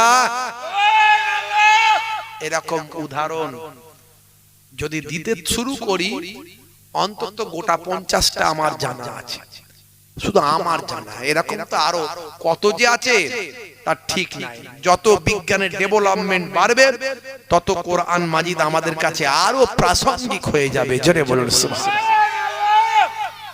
কিন্তু আমারই গোটা 50টা জানা আছে, আমি এরকম অনেক বলতে পারবো এবং বলেছি এর আগে। এই কথাগুলো আমি কেন বলছি? হে তরুণ যুবকেরা, যাতে কোরআনের প্রতি আপনার বিশ্বাসটা বেড়ে যায়, যাতে আল্লাহর প্রতি আপনার বিশ্বাসটা বেড়ে যায়, যাতে আমার রাসূলের প্রতি আপনার বিশ্বাসটা বেড়ে যায়, আপনার ঈমানটা মজবুত হয়। হে যুবকেরা, আপনি একটু ভালো করে ভাবুন, আকাশের দিকে একবার তাকান, জমিনের দিকে একবার তাকান, আপনার নিজের দিকে একবার তাকান, গাছপালার দিকে একবার তাকান, একটু গবেষণা করে দেখুন আমার আল্লাহ কত সুন্দর করে সব কিছুকে আমার আল্লাহ সুন্দর করে সৃষ্টি করেছেন। দুনিয়া সুন্দর, মানুষ সুন্দর, আসমান সুন্দর, জমিন সুন্দর, সুন্দরে সুন্দরে পাল্লা, জানি না কত সুন্দর তুমি আল্লাহ, জানি না কত সুন্দর তুমি আল্লাহ। জোরে হবে না? ঝর্ণা ছুটে চলে কে বেকে, পৃথিবীর পথে কত ছবি এঁকে, ঝর্ণা ছুটে চলে এঁকে বেঁকে, পৃথিবীর পথে কত ছবি এঁকে, নদীর কলতানে সাগরের গর্জনে, নদীর কলতানে সাগরের গর্জনে, ঢেউয়ে ঢেউয়ে দেয় পাল্লা, জানি না কত সুন্দর তুমি আল্লাহ, জানি না কত সুন্দর তুমি আল্লাহ। জোরে হবে না? জোরে হবে না? সে আল্লাহ বলছেন, বান্দা তোরা আমাকে ভয় করার মতো ভয় কর, ততক্ষণ পর্যন্ত মরিস না যতক্ষণ না প্রকৃত মুসলমান না হয়ে যাস। প্রকৃত মুসলমান হলে সে বেনামাজি হতে পারবে না, প্রকৃত মুসলমান হলে ওজনে ঠকাতে পারবে না, প্রকৃত মুসলমান হলে গালমন্দ মুখ থেকে ভাষা খারাপ করতে পারবে না, প্রকৃত মুসলমান হলে আমানতের খেয়ানতদারি করতে পারবে না, প্রকৃত মুসলমান হলে নিজের বউকে স্ত্রীকে অন্যায় ভাবে মারধর করতে, খারাপ কটু ভাষা প্রয়োগ করতে, বউকে ভাই আমার অশান্তি করতে, ঘরে সংসারে অশান্তি করতে পারবে না। প্রকৃত মুসলমান হলে পিতামাতার সঙ্গে খারাপ ব্যবহার করতে পারবে না। প্রকৃত মুসলমান হলে অমুসলিমদের সঙ্গে পাড়া প্রতিবেশীর সঙ্গেও খারাপ ব্যবহার করতে পারবে না। প্রকৃত মুসলমান হলে সে নবী আনা তারিকায় চলবে। চলে বলুন সুবহানাল্লাহ। এই জন্য আল্লাহ বলছেন বান্দা সচ্চা মুসলমান হয়ে যাও। হে তরুণ যুবকেরা, হে আমার বন্ধুরা, হে আমার মুরব্বিয়ানেরা, শুনে কে দিন বাবা, আল্লাহ বললেন বান্দারে আমি তোমাদের জন্য জমিনকে বিছানা বানিয়েছি, তোমাদের জন্য আকাশকে ছাদ বানিয়েছি, তোমাদের জন্য আকাশকে আমি সূর্য দিয়ে, আকাশে সূর্য দিয়েছি, সেই সূর্যের কিরণ দিয়েছি, তোমাদের জন্য চাঁদ বানিয়েছি, সেই চাঁদের মৃদু আলো তোমাদের মাঝখানে দিয়েছি, তোমাদের কাজ করবার জন্য দিন দিয়েছি, তোমাদের বিশ্রামের জন্য আমি আল্লাহ রাত দিয়েছি, তোমাদের জন্য হে তরুণ যুবকেরা তোমরা যাতে জোড়ায় জোড়ায় থাকো, তোমরা আরাম আয়েশে আনন্দে দিন কাটাও, একাকিত্ব যাতে না ভোগ করো, যাতে একা একা না থাকো, আমি আল্লাহ তোমাদের জন্য বানিয়েছি তোমাদের জোড়ায় জোড়ায়। আমার আল্লাহ সুন্দর করে বললেন ওয়াজা ওয়া খলাকনাকুম আজওয়াজা। হে তরুণ যুবকেরা, শস্য শ্যামলা ফলমূল গাছপালা তরুলতা মানুষের জন্য বানিয়েছে। হে মানুষ শুনে রেখে দাও, তোমাদের সন্তান সন্ততি, মাল মাতা সন্তান সন্ততি, স্ত্রী ছেলে মেয়ে, কাজ কারবার ব্যবসা বাণিজ্য, এগুলো পেয়ে তোমরা যেন আমি আল্লাহকে না ভুলে না যাও। ইয়া আইয়ুহাল্লাযীনা আমানু লা তুলহিকুম আমওয়ালুকুম ওয়ালা আওলাদুকুম আন যিকরিল্লাহ ওয়া মান ইয়াফআল যালিকা ফাউলাইকা হুমুল খাসিরুন। হে তরুণ যুবকেরা, তোমরা যেন তোমাদের সন্তান সন্ততি, আওলাদদের প্রেম, ওয়া আমওয়ালুকুম তোমাদের মাল মাতা সম্পদ প্রেম, তোমাদের কাজ কারবার সন্তান সন্ততি প্রেম, তোমরা যেন আমি আল্লাহকে ভুলে না যাও। যদি তোমরা আমাকে ভুলে যাও তাহলে তোমরা ক্ষতিগ্রস্ত হবে। হে তরুণ যুবকেরা, হে আমার মুরব্বিয়ানেরা, একজন আল্লাহর মাহবুব বান্দা ছিলেন, আল্লাহর ইবাদত বন্দেগী বহু বছর ধরে করেছেন, আল্লাহর উপাসনা আরাধনা করেছেন, বহু ইবাদত বন্দেগী করেছেন, বহু আল্লাহর দরবারে রোনাজারি করেছেন, বহু তেলাওয়াত করেছেন, জিকির করেছেন, বহু নামাজ পড়েছেন, ফরজ নামাজের সঙ্গে সঙ্গে নফল নামাজ, সুন্নত নামাজ অনেক পড়েছেন। হে তরুণ যুবকেরা, একটা সময় তিনি যখন ইবাদত করতে শুরু করলেন, নামাজ যখন পড়তে লাগলেন, সূরা ফাতিহা যখন পড়লেন, ইয়াকা না'বুদু ওয়া ইয়াকা নাস্তাইন, যখন তিনি এই আয়াতে পৌঁছালেন, আমরা তোমার ইবাদত করি আর তোমারই নিকট সাহায্য ও প্রার্থনা করি, তখন অদৃশ্য থেকে আওয়াজ আসে, অদৃশ্য থেকে আওয়াজ আসে, গায়েবী আওয়াজ আসে, তুমি তুমি কি করছো? তুমি জনগণের মাঝখানে থেকে তুমি তার ইবাদত করছো, তুমি আল্লাহর ইবাদত করছো না। কাজ্জাবতা, তুমি মিথ্যা বলছো, তুমি জনগণের মাঝখানে থেকে তুমি তার জনগণের ইবাদত করো। এমন সময় হে তরুণ যুবকেরা, হে আমার মুরব্বিয়ানেরা, ওই আল্লাহর মাহবুব বান্দা, ওলি বান্দা, তিনি লোকালয় ত্যাগ করলেন, নিরিবিলিতে চলে গেলেন, একাকিত্ব জীবন যাপন করলেন, একাকিত্ব জীবন যাপন করে যেখানে কোনো মানুষজন নাই, এরকম নিরিবিলিতে গিয়ে সেখানে তিনি আবার ইবাদত শুরু করলেন। হে তরুণ যুবকেরা, আবার নামাজে দাঁড়িয়ে গেলেন, আবার যখন সালাতে দাঁড়িয়ে গেলেন, আবার তিনি তেলাওয়াত করছেন, ইয়াকা না'বুদু ওয়া ইয়াকা নাস্তাইন, আমি তোমারই ইবাদত করি, তোমারই কাছ থেকে সাহায্য প্রার্থনা করি। সেই সময় আবার ভাই আমার অদৃশ্য থেকে আওয়াজ আসছে, তুমি তোমার ইবাদতটা তুমি তোমার স্ত্রীর করো, তুমি তোমার স্ত্রীর ইবাদত করছো। ভাই আমার তুমি তোমার মাল মাতার ইবাদত করছো, সম্পদের ইবাদত করছো, তুমি তোমার মাল মাতা ইবাদত করছো। সেই সময় তিনি তার যা সম্পদ ছিল সেই সম্পদগুলোকে ফি সাবিলিল্লাহ দান করে দিলেন। আবার তিনি ওয়াদিসে চলে এলেন, আবার তিনি একাকিত্ব ভাবে ভাই আমার গ্রহণ করলেন, আবার তিনি লোকালয় ছেড়ে একাকিত্ব জীবন যাপন করে আবার তিনি ইবাদত শুরু করলেন। ইবাদত করতে করতে আবার যখন সূরা ফাতিহা সালাতে শুরু করলেন, আবার সালাতে শুরু করলেন, আবার নামাজে শুরু করলেন, ইয়াকা না'বুদু ওয়া ইয়াকা নাস্তাইন। আবার যখন এই আয়াতে যখন গেলেন, আমি তোমারই ইবাদত করি এবং তোমারই নিকট সাহায্য প্রার্থনা করি, সেই সময় আবার অদৃশ্য থেকে আওয়াজ আসে, কাজ্জাবতা, তুমি মিথ্যা বলছো, তুমি ইবাদত করছো। হে তরুণ যুবকেরা, অদৃশ্য থেকে আওয়াজ করে বলা হয়, তুমি ইবাদত করছো তোমার স্ত্রীর। হে যুবকেরা, সেই সময় তিনি তার স্ত্রীর কাছে গেলেন, স্ত্রীকে বললেন, তোমার থেকে আমি পৃথক হতে চাই। আসলে তিনি সাধক মানুষ ছিলেন, তিনি তাপস মানুষ ছিলেন, আল্লাহর ওলি বান্দা ছিলেন, দুনিয়ার কোন লোভ লালসা তাকে আর গ্রাস করতে পারেনি। তাই তিনি তার স্ত্রীর সঙ্গে স্ত্রীর থেকে দূরত্ব বজায় রাখলেন, স্ত্রীর থেকে ডিভাইডেশন হয়ে গেলেন, স্ত্রীর থেকে ডিভোর্স দিয়ে স্ত্রীর কাছ থেকে চলে গেলেন। হে তরুণ যুবকেরা, হে আমার মুরব্বিয়ানেরা, কারণ তিনি একজন সাধক, তিনি একজন তাপস, তিনি আল্লাহর ওলি পর্যায়ের বান্দার মধ্যে চলে গেছেন, যার কাছে অদৃশ্য থেকে সংবাদ আসছে।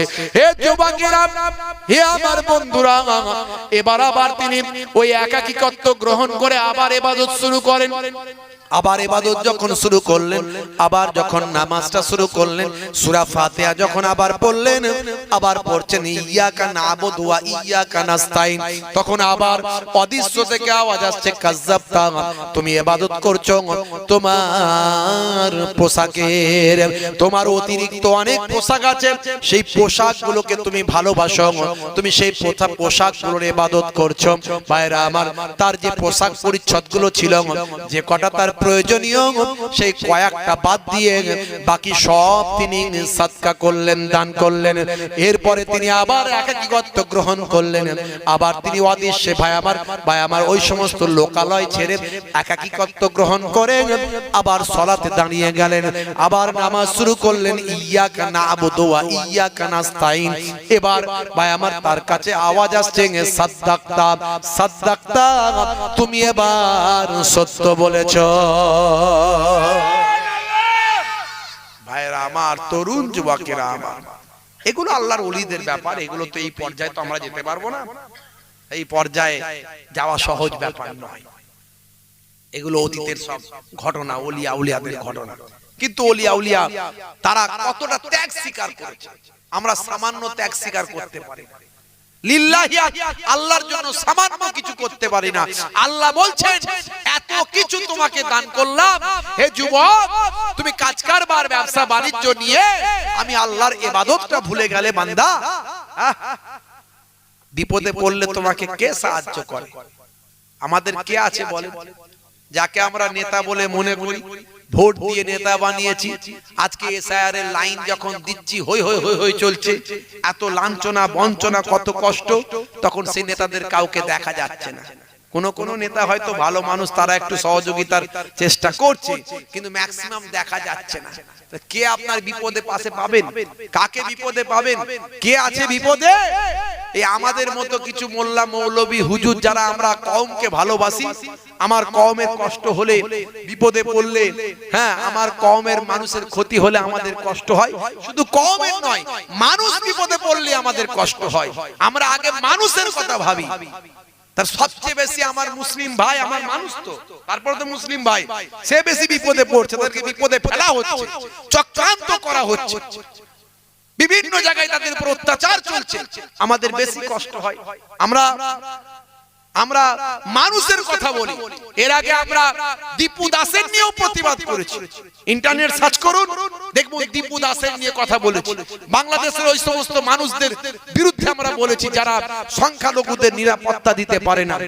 আমরা এদেশে যেমন ভারতবর্ষের ওই সমস্ত মানুষদের কথা বলছি যে তোমরা সংখ্যালঘুদের নিরাপত্তা দিতে পারছো না, সংখ্যালঘুদের নিরাপত্তা দিতে পারছো না। আজকে আসামের সংখ্যালঘু মুসলমান, বাঙালি মুসলমানরা আজকে নিরাপত্তাহীন। তা যখন তখন তাদের ঘর বাড়ি ভেঙে দেওয়া হচ্ছে। আমরা উত্তরপ্রদেশের কথা বলেছি, আমরা এই সমস্ত জায়গার কথা বলছি যে আজকে সংখ্যালঘুরা নিরাপত্তাহীনতায় ভুগছে। আজকে ভাই আমার এসটি এসসি থেকে শুরু করে অনেকেই তারা নিরাপত্তাহীন। আজকে খ্রিস্টানরাও বিপদের মধ্যে আছে। ভাই আমার বড়দিনের দিনে আমরা দেখেছি তাদের উপর কি চলেছে। তেমন বাংলাদেশে আমার হিন্দু ভাইদের নিরাপত্তা যারা দিতে পারেনি তাদের বিরুদ্ধে আমরা কথা বলেছি। ওই সমস্ত মুসলিমদের বিরুদ্ধে শোনো, তোমরা কিন্তু প্রকৃত মুসলিম হতে পারলে না। যদি প্রকৃত মুসলিম হতে পারতে তাহলে সংখ্যালঘুদের নিরাপত্তা দিতে পারতে। আমার নবী বলেছেন যদি তোমরা সংখ্যালঘুদের নিরাপত্তা দিতে না পারো তাহলে কাল কিয়ামতের দিনে আমি আল্লাহর দরবারে তোমাদের বিরুদ্ধে মামলা করব। ওই সংখ্যালঘু অমুসলিমদের পক্ষে তোমাদের বিপক্ষে আমি আল্লাহর দরবারে মামলা করব। এই যে বাণী, সঠিক ইসলামকে মানুষের কাছে পৌঁছাতে হবে। এই সঠিক ইসলাম কত সুন্দর, ইসলাম সম্পর্কে মানুষ জানে না, মানুষ জানে না, তাদেরকে ভুল বোঝানো হয়। কোরআনের 9 নম্বর সূরার 5 নম্বর আয়াতের ব্যাখ্যা করে বলা হয় যে দেখো ইসলামে কত খারাপ কথা বলা হয়েছে, কাফেরদের ধরো, ঘিরে ফেলো, হত্যা করো। এইটাকেই মানুষকে বোঝানো হচ্ছে। আসলে এটা বলা হয়নি, ভালো করে তাদের কাছে ব্যাখ্যা করা হলো না যে এটা তৎকালীন যুগের যারা আমার নবীর শত্রু ছিল, তারা আমার নবীর সঙ্গে চুক্তি করেছিল যে কোনো যুদ্ধ হবে না, শান্তি বজায় থাকবে। তারা চুক্তি ভঙ্গ করে আমার নবীর ভালোবাসার মানুষদের, নবীর সঙ্গীদের তারা শহীদ করেছিল, হত্যা করেছিল। সেই জন্য আল্লাহ তাআলা বললেন যে যারা চুক্তি ভঙ্গ করেছে, নিষিদ্ধ মাস অতিবাহিত হলে যারা তোমাদের হত্যা করেছে তোমরাও তাদেরকে ঘিরে ধরে হত্যা করো। এটা একটা যুদ্ধের বর্ণনা, যে যুদ্ধের কথা সব ধর্মগ্রন্থে সব জায়গাতেই পাবেন। আপনি বেদ খুলুন, বাইবেল খুলুন, আপনি রামায়ণ খুলুন, মহাভারত খুলুন, এই যুদ্ধগুলো হচ্ছে ন্যায়কে প্রতিষ্ঠা করার যুদ্ধ। তৎকালীন যুগের ওই সমস্ত মানুষদের কথা বলা হয়েছে, এখনকার হিন্দু, খ্রিস্টান, জৈন, বৌদ্ধের কথা নয়। এই সুন্দর করে বোঝাতে হবে মানুষকে বুঝতে হবে। কোরআনের অন্য আয়াতে বলা হয়েছে লাকুম দীনুকুম ওয়ালিয়া দীন, তোমার ধর্ম তোমার কাছে, আমার ধর্ম আমার কাছে। এই আয়াতটা মানুষের কাছে বলা হচ্ছে না। কোরআনের অন্য জায়গায় বলা হয়েছে লা ইকরাহা ফিদ্দীন, ধর্মে কোনো জবরদস্তি নাই, জোর করে ধর্ম হয় না, ধর্মটা ভালোবাসার জিনিস। এই আয়াতটা মানুষের কাছে পৌঁছানো হচ্ছে না, এই আয়াতটা বলা হচ্ছে না। কোরআনের অন্য জায়গায় বলা হয়েছে যারা অমুসলিম, যারা আল্লাহ ব্যতীত অন্যের ইবাদত করে তাদেরকে তোমরা গালিও দিও না, মারা তো দূরের কথা, গালমন্দও করবে না। কত সুন্দরভাবে শান্তি সম্প্রীতির কথা বলা হয়েছে, এই আয়াতটা মানুষের কাছে বলা হচ্ছে না।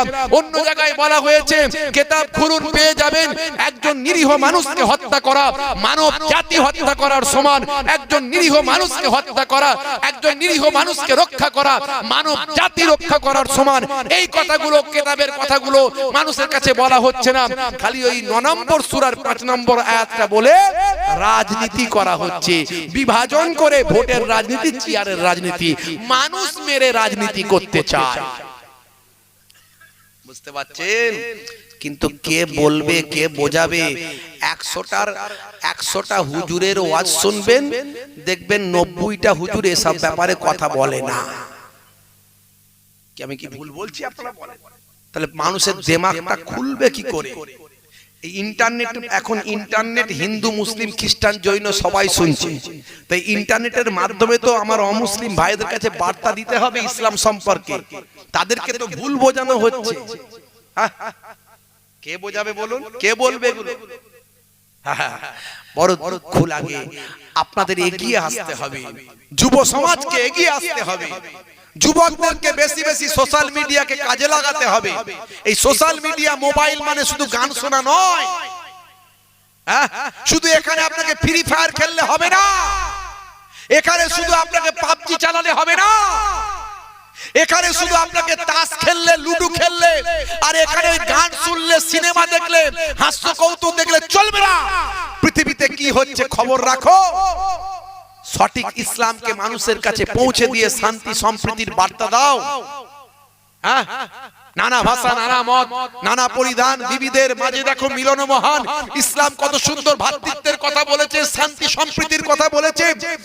আজকে ভারতবর্ষের মাটিতে মুসলমান 1000 বছরেরও বেশি এখানে আছে। শুধু তাই নয়, 700 বছর রাজত্ব করেছে মুসলমানরা। যে মুসলমানদের বিরোধিতা করা হয় 700 বছর রাজত্ব করেছে। 49 বছর রাজত্ব করেছিল ঔরঙ্গজেব, মাত্র 12টা মন্দির ভেঙেছিল। 12টা মন্দির ভেঙেছিল 49 বছর রাজত্ব করে, এবং অসংখ্য মন্দির তৈরি করে দিয়েছিল ঔরঙ্গজেব।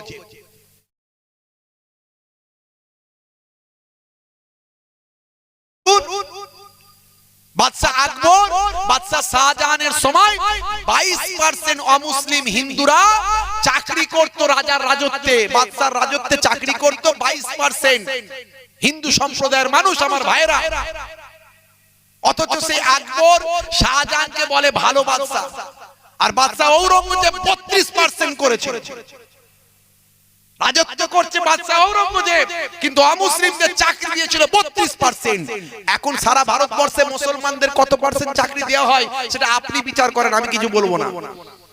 তারপরেও বলছেন বাদশা ঔরঙ্গজেব খারাপ। ভাইরা আমার, তরুণ যুবকেরা আমার, বাদশা ঔরঙ্গজেব শুধু মন্দির ভাঙেননি, তিনি মসজিদও ভেঙেছিলেন। তিনি মসজিদ, অসংখ্য মসজিদও ভেঙেছিলেন, যে মসজিদগুলোকে নিয়ে রাজনীতি করা হয়েছিল। তিনি মহরমের তাজিয়া বন্ধ করেছিলেন। আবার তিনি বালাজি মন্দির তৈরি করার জায়গা দিয়েছিলেন। মহন্ত পালঙ্ক দাস তাকে তিনি বালাজি মন্দির করার জন্য জায়গা দিয়েছিলেন। ইতিহাস পড়ুন ভাইরা আমার। বাদশা ঔরঙ্গজেব কটা মন্দির ভেঙেছিল এখন দেখুন তো, ভারতবর্ষের বিভিন্ন রাজ্যে কত মন্দির ভেঙে ফেলা হচ্ছে। এখন তার বাদশা রাজত্ব করেনি, কত মন্দির ভাঙা হচ্ছে দেখুন। আর মসজিদ তো ভাঙছি, মসজিদ তো অসংখ্য মসজিদ ভাঙছে, মাদ্রাসা ভেঙে দিচ্ছে, প্রতিদিন আমরা দেখতে পাচ্ছি। তাকিয়ে দেখুন কি চলছে। তারা 700 বছর রাজত্ব করেছিল। জোর করে যদি ধর্মান্তরিত করতো, একটা অমুসলিম ভারতবর্ষে থাকতো না। বাদশা ঔরঙ্গজেবের কথা বলা হয়, তিনি নাকি প্রতিদিন 10,000 করে ভাই আমার অমুসলিমদের মুসলিম বানিয়েছে।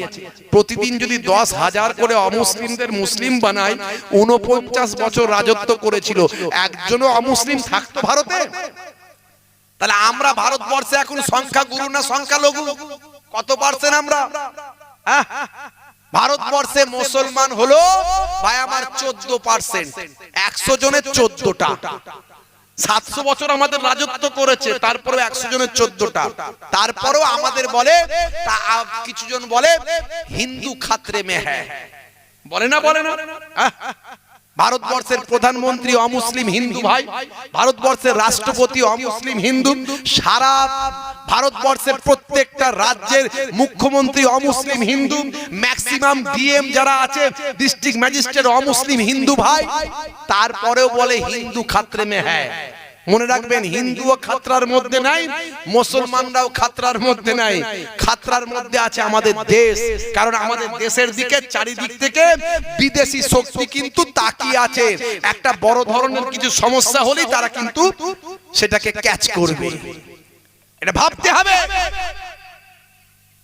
বন্ধুরা আমার, তরুণ যুবকেরা আমার, মুরব্বিয়ানেরা আমার, আজকে এই যে মহারাষ্ট্রের উপমুখ্যমন্ত্রী প্লেন দুর্ঘটনায় তিনি মারা গেলেন, আমরা দুঃখ প্রকাশ করি। তিনি একজন উপমুখ্যমন্ত্রী এবং তার অনেকজন সঙ্গী, তারা আপনারা দেখেছেন আজকে প্লেন দুর্ঘটনায় মারা গেছে। ভাইরা আমার, একটা উপমুখ্যমন্ত্রী প্লেন দুর্ঘটনা হলো, এর তদন্ত হওয়া উচিত। কারণ আমরা যেটা জানতে পারছিলাম তিনি আস্তে আস্তে অন্যায়ের বিরুদ্ধে কথা বলছিলেন। এই অন্যায়ের বিরুদ্ধে কথা বলার কারণে তাকে কি কোন রকম কিছু করা হলো কিনা, না সত্যি সত্যি হলো, এটা নিয়ে প্রশ্ন তুলেছে বিরোধীরা। এর আগে ভারতবর্ষের ভাই আমার যিনি সেনা প্রধান ছিলেন তিনিও এরকম ভাবে অ্যাক্সিডেন্টে কিন্তু শহীদ হয়ে গিয়েছিলেন, মারা গিয়েছিলেন। এটা নিয়ে 3-4টে হয়ে গেল কেস। বুঝতে পারছেন ভাইরা আমার, তরুণ যুবকেরা আমার, দেশ আজকে কোন জায়গায় যাচ্ছে সেটা আমাদের ভাবতে হবে। সংবিধানকে মাথায় করে স্যালুট জানিয়ে আমাদেরকে এগিয়ে যেতে হবে। হিন্দু, মুসলিম, খ্রিস্টান, জৈন, বৌদ্ধ আমাদের ঐক্যবদ্ধ হতে হবে। নাহলে আগামী দিন শুধু মুসলমান বিপদে পড়বে না, শুধু এসটি এসসিরা বিপদে পড়বে না, দেখবেন আস্তে আস্তে সবাই কিন্তু বিপদে পড়বে। জাত পাত থেকে শুরু করে নারীদের সম্মান থেকে শুরু করে ভাই আমার একটার পর একটা শুরু হবে। সেদিন কিন্তু বেশি দিন নাই, ইতিমধ্যে অন্যান্য রাজ্যে টুকটাক শুরু হয়ে গেছে। ভালো করে চোখ কান খোলা রাখলে বুঝতে পারবে। আপনাকে আমি আজও বলছি, যদি ভালো থাকতে চান মালিককে রাজি করে নেন। মালিক যদি রাজি থাকে তিনি একমাত্র বাঁচাতে পারে। হে তরুণ যুবকেরা, হে আমার বন্ধুরা, হে আমার মুরব্বিয়ানেরা, শুনে রেখে দিন বাবা। হে মুসলমান একটু লক্ষ্য করো বন্ধুরা, আমার তরুণ যুবকেরা, আমার মুরব্বিয়ানেরা, আমার আল্লাহ বলছেন বান্দারে, হে দুনিয়ার মানুষ শোনো, আমি তোমাদের এত নিয়ামত দিলাম, এত কিছু তোমাদের দান করলাম। ফালিয়াবুদু রাব্ব হাযাল বাইত আল্লাযী আত'আমাহুম মিন জু'ইন ওয়া আমানাহুম মিন খাউফ। হে তরুণ যুবকেরা, তোমাদের উচিত আমি আল্লাহ আমার ইবাদত করা, এই কাবা ঘরের যিনি মালিক সে আল্লাহর ইবাদত করা। কারণ ক্ষুধা লাগলে আমি আল্লাহ তোমাদের খাওয়াই। ক্ষুধা লাগলে কে খাওয়ায়? জোরে বলেন, কে খাওয়ায়? ক্ষুধা লাগলে আল্লাহ খাওয়ায়। একজন বলছে হুজুর বউ খাওয়ায়। কি করে বউ খাওয়ালো? বলছে হুজুর বউই তো রান্না করে দেয় নাকি। হ্যাঁ, কথা তো ঠিকই, বউ রান্না করে দেয়, কিন্তু দেখা গেল যে বউ রান্না করে দিল কিন্তু খাদ্যনালীতে ক্যান্সার হয়েছে, আর গলায় টিউমার হয়েছে, আর পেটে আলসার হয়েছে। এখন বলুন তো খাবার পেটে যাবে ভাই? যাবে? যাবে না। সেলাইন দিয়ে চালাতে হবে, তখন লিকুইড খাবার যাবে, আর খেতে পারবেন না। তাহলে কথা আল্লাহ এই জন্যই বলেছেন ক্ষুধা লাগলে আমি আল্লাহ খাওয়াই। জোরে হবে না?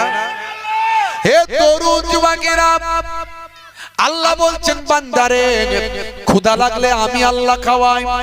আর যখন তোমরা ভয় পাও, ভীত হও, ভীত সন্ত্রস্ত যখন হও, আমি আল্লাহ তোমাদের ভয়টা দূর করে দিতাম। ভাইরা আমার, তরুণ যুবকেরা আমার, করোনা এসেছিল না আসেনি? যে বলেন ভয় পেয়েছিলাম তো নাকি? করোনার ভয় ছিল না? ছিল না? এসআইআর এর ভয় কি কেটে গেছে না আছে? এসআইআর এর ভয় আছে না কেটে গেছে?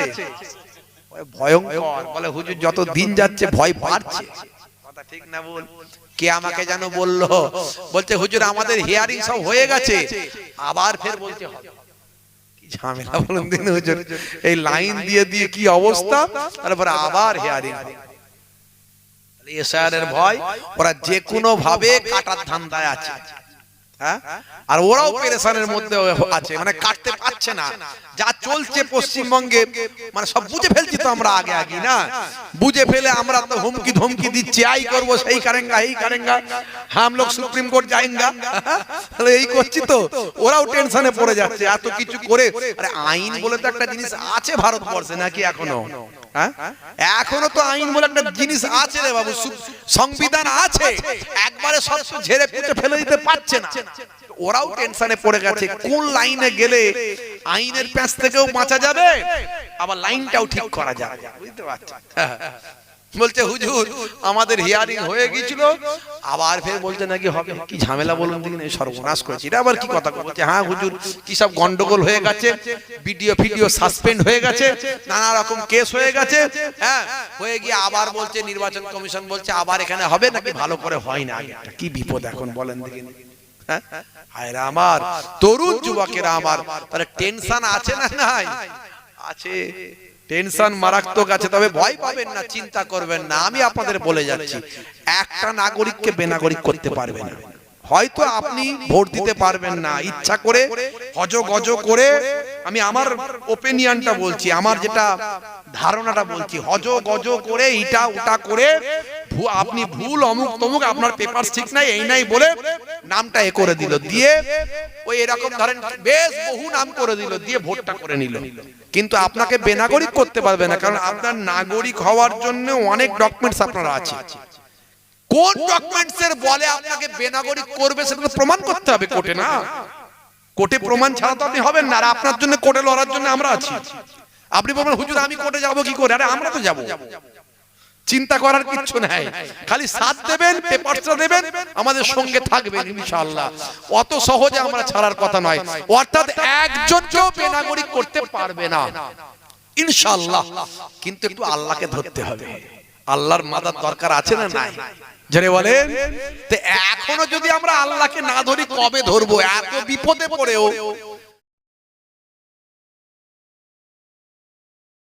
আমাদের নাগরিকত্ব চলে যাওয়ার মতো অবস্থা, এরপরেও যদি আমরা আল্লাহকে না ধরি কবে ধরবো বলে? খালি সুখে আছি, আরামে আছি, খাচ্ছি দাচ্ছি, কোনো টেনশন নাই। হ্যাঁ সে তো মাছ যখন ছিপ ফেলে দেখবেন, ওই ছিপ ফেলার সময় মাছও ওই ছিপের খাবার খাওয়ার জন্য আসে, সেও তো মনে করে আমি খাবার খাচ্ছি, কোনো টেনশন নাই, তাই তো নাকি? হ্যাঁ যেই খাবারে মুখ দিলে খাট করে উঠে গেল, ব্যাস টেনশন শুরু হয়ে গেল, এবারে লাপালাপি। তা আমাদের অবস্থা সেরকম। আমরা যতক্ষণ না বেনাগরিক হচ্ছি কোনো টেনশন নাই, ভালোই খাচ্ছি, ভালোই আছি, মোবাইলে গান শুনছি, সকাল হলে বাজারে যাচ্ছি, চা খাচ্ছি, ফুর্তিতে আছি, সামান্য ব্যাপার নিয়ে ঝগড়া করছি, গালমন্দ দিচ্ছি, কখন একে পিটে দিচ্ছি, কখন ওকে পিটে দিচ্ছি। ও নিজে জানে না যে কদিন পর ও নিজেই বেনাগরিক হয়ে যাবে। রাগ করবেন না, ভয় নাই, চিন্তা পাবেন না। আমার কথা আপনি ভয় পাচ্ছেন না, না ভয় দিচ্ছি না আপনাদেরকে, কিন্তু সজাগ সচেতন হতে হবে, যত্নশীল হতে হবে, চোখ কান খোলা রাখতে হবে, লড়াই করার মানসিকতা রাখতে হবে, গণতান্ত্রিক পদ্ধতিতে সংবিধানকে মান্যতা দিয়ে। ঘুমিয়ে থাকলে হবে না। মনে মনে করছেন আমার তো সব ডকুমেন্টস ঠিক আছে, ও ওর কাছে গেছে, তো ওটা আপনার ভাই নয়, ও কাঁদবে আপনি বসে থাকবেন? কেমন মুসলমান? আল্লাহর দরবারে জবাব দিতে পারবেন? একজনও আপনার ভাই যদি কাঁদে, আপনি নামাজ পড়তে যাবেন, ও নামাজ আপনার কাজে লাগবে না। পৃথিবীর কোন মোল্লা মৌলবী ফতোয়া দিক আমাকে, আপনার পাশের বাড়ির মানুষ বিপদে পড়ে কাঁদছে, আর আপনি নামাজ পড়তে যাচ্ছেন আরাম করে, ওই নামাজ আল্লাহ নেবে না। অত সহজ নয়, ইসলামটা বুঝতে হবে। আপনার এলাকার 10টা লোকের নাম যদি বাদ যায়, 1000টা লোক তার পাশে দাঁড়াতে হবে, এর নাম ইসলাম। ভালো করে বুঝতে হবে বাপেরা আমার। হে তরুণ যুবকেরা, হে আমার বন্ধুরা, শুনে রেখে দিন বাবা, জেনে রেখে দেন, মালিককে ধরতে হবে, মালিককে ভালোবাসতে হবে, মালিকের নির্দেশনা মানতে হবে। হে বন্ধুরা আমার, তরুণ যুবকেরা আমার আল্লাহ বলছেন বান্দারে, ক্ষুধা লাগলে আমি আল্লাহ খাওয়াই, আর যখন ভয় পাও আমি আল্লাহ ভয়টা দূর করে দিই। জোরে হবে না? হে তরুণ যুবকেরা, হে আমার বন্ধুরা, মুরব্বিয়ানিরা, আল্লাহ বলছেন বান্দারে, এত কিছু যখন তোমাকে আমি দিই, তোমার কাছ থেকে একটা জিনিস আমি আল্লাহ চাই, সেটা হলো তোমরা আমার ইবাদতটা করবে। মা খালাকতুল জিন্না ওয়াল ইনসা ইল্লা লিয়াবুদুন। বান্দা তোমাকে আমি সৃষ্টি করেছি, জিন এবং ইনসানকে আমি আল্লাহ তৈরি করেছি আমার ইবাদত করার জন্য। আমার ইবাদতটা করবেন। ইবাদত ছাড়া আমি আল্লাহ অন্য কোনো উদ্দেশ্যে সৃষ্টি করি না। ইবাদত মানে শুধু নামাজ নয়, শুধু রোজা নয়, হজ নয়, যাকাত নয়। ইবাদত মানে এই জিনিসগুলো তো করতে হবে। নামাজ, রোজা, হজ, যাকাত তো অবশ্যই লাগবে। তার সঙ্গে সঙ্গে ছোট ছোট কাজগুলো আপনাকে করতে হবে। মানুষের বিপদে পাশে দাঁড়াতে হবে, অসুস্থ মানুষের সেবা করতে হবে, ক্ষুধার্ত মানুষকে খাবার দিতে হবে, বিপদগ্রস্ত মানুষের বিপদ দূর করার চেষ্টা করতে হবে, ছোটদের স্নেহ করতে হবে, বড়দের সম্মান করতে হবে, পিতামাতার শ্রদ্ধা করতে হবে, আর ভাই আমার স্ত্রীর সঙ্গে ভালো ব্যবহার করতে হবে, আর আপনাকে পিতামাতার সম্মান করতে হবে। হে তরুণ যুবকেরা, হে আমার বন্ধুরা, হে আমার মুরব্বিয়ানেরা, যখন আপনি খাবেন পরিমিত খাবার খাবেন, অল্প অল্প খাবার খাবেন, চেটে পুচে খাবেন, খেয়ে নিয়ে আলহামদুলিল্লাহ বলবেন, খাওয়ার আগে বিসমিল্লাহ বলবেন। যখন আপনি পানিটা পান করবেন, বসে পানি পান করবেন, খেয়ে নিয়ে আলহামদুলিল্লাহ বলবেন, খাওয়ার আগে বিসমিল্লাহ বলবেন। হে তরুণ যুবকেরা, বন্ধুরা আমার, পায়ের পোশাকটা যখন পরবেন, পুরুষেরা গিরার উপর পর্যন্ত পরবেন, মহিলারা গিরার নিচে পর্যন্ত পরবেন। পুরুষদের জন্য নবী বলেছেন, মা আসফালা মিনাল কাবাইনি মিনাল ইজারে ফিন্নার, পায়ের গিরার নিচে যদি পোশাকটা চলে যায়, ওই অংশটা জাহান্নামের আগুনে জ্বলবে। তাই হে নারীরা, মায়েরা, স্বামীর সঙ্গে খারাপ ব্যবহার করবেন না, স্বামীকে দুঃখ দেবেন না। স্বামী খারাপ হোক, খচ্চর হোক, যত বাজে লোকই হোক না কেন, আপনার উপর দায়িত্ব স্বামীর সঙ্গে ভালো ব্যবহার করা। স্বামী যদি নারাজ হয়ে যায়, হে মায়েরা, বোনেরা, আমার আল্লাহ আপনাকে জান্নাত দেবে না। চারটে কাজ আপনাকে করতে হবে। 5 ওয়াক্ত নামাজ, নামাজ ছেড়ে দেবেন না মা, যে কোনো অবস্থায় থাকেন না কেন, আজান যখন হবে সব কাজ ফেলে দিয়ে নামাজে দাঁড়িয়ে যাবেন, ওযু করবেন, নামাজে দাঁড়িয়ে যাবেন। হে মা, শুনে রেখে দেন, বছরে 1 মাস রমজানের রোজাটা রাখবেন, সব কাজ ছেড়ে দিয়ে রমজানের রোজাটা পালন করবেন। রোজা আপনি ছাড়বেন না, স্বামীর খেদমত দেখাশোনা করবেন। বাইরে যখন বেরোবেন, একটু পর্দার মধ্যে, হেফাজতের মধ্যে, মোটা চাদর ওড়নাটা মোটাটা গায়ে দিয়ে পর্দার মধ্যে, হেফাজতের মধ্যে বেরোবেন। এই 4টে কাজ যদি করেন, আমার আল্লাহ 8টা জান্নাতের দরজা খুলে দেবে। যার দেওয়া দরকার ঢাকা, সে রেখেছে ফাঁকা, আর যার রাখলেও হতো ফাঁকা, সে দিয়েছে ঢাকা। আছে না নাই? ঈদের আগে শপিং করতে গেছে শাশুড়ি আর বৌমা। শাশুড়ি একদম বোরকা পরে, মুখ ফুক ঢেকে বৌমাকে ডাকছে, মা আই না। 26 বছরের বৌমা তখন 16 বছরের তরুণী হবে বলে আয়নার কাছ থেকে মন উঠতে চায় না। শাশুড়ি ডাকছে, মা আয়না, বলছে, মা দাঁড়াও না। আয়নার কাছ থেকে মন উঠতে চাই না, ঘাটটা নাড়াই, চুলটা হেলাই, এদিকে ঘোরাই, ওদিকে ঘোরাই, গাল পালিশ, লাল পালিশ, জিভ পালিশ, ঠোঁট পালিশ, পালিশের উপর পালিশ, বলছে, দেখ আমার থোপরা যেন প্রিয়ঙ্কা চোপড়া। আছে না নাই? মুসলমানের নারী 26 বছরের বৌমা 16 বছরের তরুণী সাজছে। যার দেওয়া দরকার ছিল ঢাকা, সে রেখেছে ফাঁকা, আর যার রাখলেও হতো ফাঁকা, সে দিয়েছে ঢাকা। বুঝতে পারছেন? 4টে ভালো কাজ করবেন মা, 8টা জান্নাতের দরজা খোলা পাবেন। মুসলমানের ছেলেরা পুরুষ নারীর স্টাইল নিচ্ছে, নারী পুরুষের স্টাইল নিচ্ছে। কানে পড়ছে দুল, হাতে পড়ছে বালা। আছে না নাই? স্কিন টাইট গেঞ্জি, স্কিন টাইট প্যান্ট, মাথার চারিদিকটা, এদিকটা চেচে ফাঁকা, ওদিকটা ফাঁকা, সামনের দিকে চুলগুলো নিয়ে পেছন দিকে ঢাকা, তাতে আবার করেছে খোপা, আবার কালারিং করেছে কাকাতুয়ার মাথায় ঢুচুটি, খ্যাক্সিয়ালি পালাই ছুটি, গরু বাছুর দাঁড়িয়ে আছে, আর ঘুঘু পাখি ডাকছে গাছে। সব নীল লাল কত রকমের রং মেরেছে আবার। আছে না নাই? রাগ করবেন না বাপ। বড় বড় নায়ক, গায়ক, খেলোয়াড়, প্লেয়াররা নবীর স্টাইল নিয়েছে, আর মুসলমানের ছেলে এরা শাহরুখ খান, সলেমান খানের স্টাইল নিয়েছে।